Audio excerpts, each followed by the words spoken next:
नमस्कार. अस्सल मराठी किचनमध्ये तुमचं स्वागत आहे. तर आज आपण कार्तिकी एकादशीनिमित्त साबुदाण्याची गोड खिचडी बनवणार आहोत. हे खिचडी खायला खूपच छान लागते आणि बनवायला सुद्धा फार सोपे आहे. चला तर मग व्हिडिओला सुरुवात करूया. साबुदाण्याची गोड खिचडी बनवण्यासाठी मी इथे 1 वाटी साबुदाणा घेतलेला आहे. तर एका बाउलमध्ये आपल्याला हे साबुदाणा काढून घ्यायचा आहे. आता आपल्याला 2 पाण्याने स्वच्छ साबुदाणा अशा हलक्या हाताने व्यवस्थित याच्यामधलं पाणी काढायचं आहे. आपल्याला हाताने चुरून साबुदाणा धुवायचा नाही. अशा प्रकारे आपल्याला हे बोटाने व्यवस्थित हलवून आपल्याला हे 2 वेळेस आपल्याला यामधलं पाणी काढून टाकायचं आहे. 2 वेळेस मी पाणी काढून टाकलेलं आहे साबुदाण्यामधलं. आता यामध्ये आपल्याला साबुदाणा बुडेल एवढं पाणी घालायचं आहे.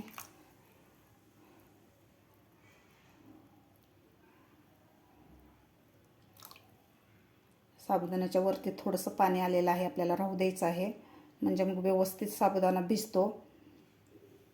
तुम्ही बघू शकता साबुदाण्याच्या वर असं अर्धा इंच पाणी आलेलं आहे. एवढंच आपल्याला पाणी घालायचं आहे. आता यावर झाकण ठेवून आपल्याला 4 ते 5 तास भिजत ठेवायचा आहे साबुदाणा, किंवा तुम्ही रात्री भिजवून रात्रभर सुद्धा भिजत ठेवू शकता. आता आपल्याला 4 ते 5 तास भिजत ठेवायचा आहे. साबुदाणा व्यवस्थित भिजला जातो. साबुदाणा सुद्धा आपला व्यवस्थित भिजलेला आहे. 4 तास साबुदाणा आपला भिजलेला आहे. असा मस्त साबुदाणा भिजलेला आहे. तुम्ही बघू शकता एकदम असा नरम असा साबुदाणा भिजलेला आहे. आता गोड साबुदाण्याच्या खिचडीसाठी लागणार साहित्य बघूया. इथं मी 2 ते 3 चमचे बारीक खिसून गूळ घेतलेला आहे. 2 चमचे शेंगदाण्याचं कूट घेतलेलं आहे, भाजलेल्या शेंगदाण्याचं. इथं पाव चमचा वेलची पूड घेतलेली आहे. थोडेसे सुक्या खोबऱ्याचे काप घेतलेले आहेत. 2 चमचे साजूक तूप घेतलेले आहे. 10 ते 12 बदाम घेतलेले आहेत, असे मधून काप करून घेतलेले आहेत. 10 ते 12 काजू घेतलेले आहेत, त्याचेसुद्धा असे मधून काप करून घेतलेले आहेत. बेदाणे घेतलेले आहेत मी 30 ते 35. शेंगदाणे घेतलेले आहेत मी अर्धी वाटी. आता लगेचच खिचडी बनवायला घेऊया आपण. खिचडी बनवण्यासाठी मी इथे एक कढई ठेवलेली आहे. कढईमध्ये आपल्याला घालायचे साजूक तूप. तुमच्याकडे साजूक तूप नसेल किंवा तुम्हाला आवडत नसेल तर तुम्ही तेलसुद्धा घालू शकता. पण आपण गोड खिचडी बनवतो साबुदाण्याची, तर तूपच छान लागतं या खिचडीला. आता यामध्ये घालायचे आहेत आपल्याला हे सगळे ड्रायफ्रूट्स घालायचे आहेत.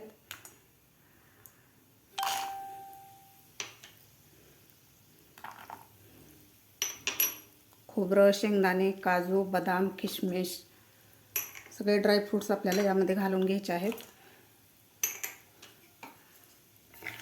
आता आपल्याला हे 2 मिनटं व्यवस्थित फ्राय करून घ्यायचे आहेत ड्रायफ्रूट्स. गॅस आपल्याला मिडियमच ठेवायचा आहे. मिडियम गॅसवर आपल्याला हे ड्रायफ्रूट फ्राय करून घ्यायचे आहेत. ड्रायफ्रूट्स, खोबरं आणि शेंगदाणे व्यवस्थित आपले परतून झालेले आहेत तुपामध्ये. काही जणांना तिखट खिचडी आवडत नाही साबुदाण्याची, तर अशा प्रकारे सुद्धा तुम्ही गोड खिचडी बनवून खाऊ शकता.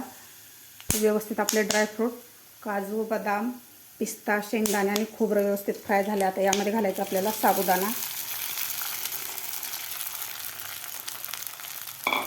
आता साबुदाणासुद्धा आपल्याला ह्या तुपामध्ये 2 ते 3 मिनिट फ्राय करून घ्यायचं आहे.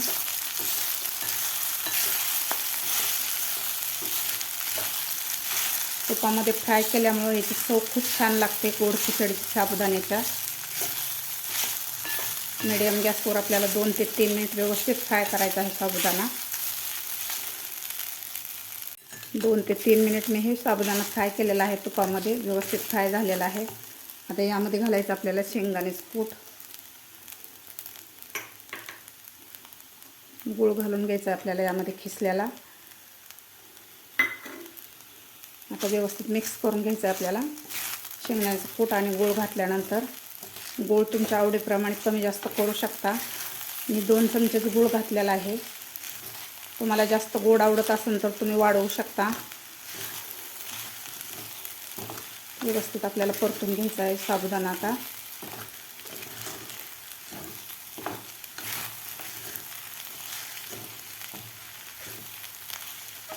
कार्तिकी एकादशी जवळ आलेली आहे, तर त्यानिमित्तानं तुम्ही सुद्धा अशा प्रकारे साबुदाण्याची गोड खिचडी नक्की करून बघा. खूप छान लागते.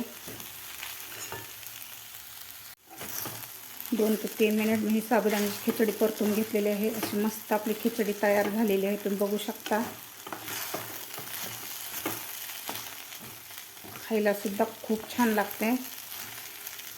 आता यामध्ये घालूया आपण वेलची पावडर. वेलची पावडरनं खिचडीला आपल्या खूप छान चव येते.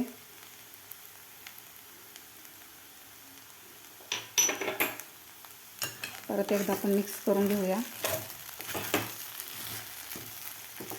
मस्त आपली साबुदाण्याची खिचडी तयार झालेली आहे, गोड साबुदाण्याची खिचडी. आता खाली काढून घेऊया.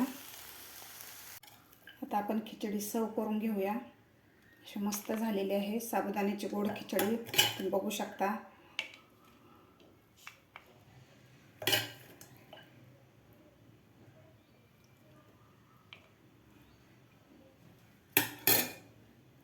बघू शकता गरमागरम आपली साबुदाण्याची गोड खिचडी तयार झालेली आहे. कार्तिकी एकादशी जवळ आलेली आहे, तर त्यानिमित्तानं नक्की तुम्ही सुद्धा बनवा.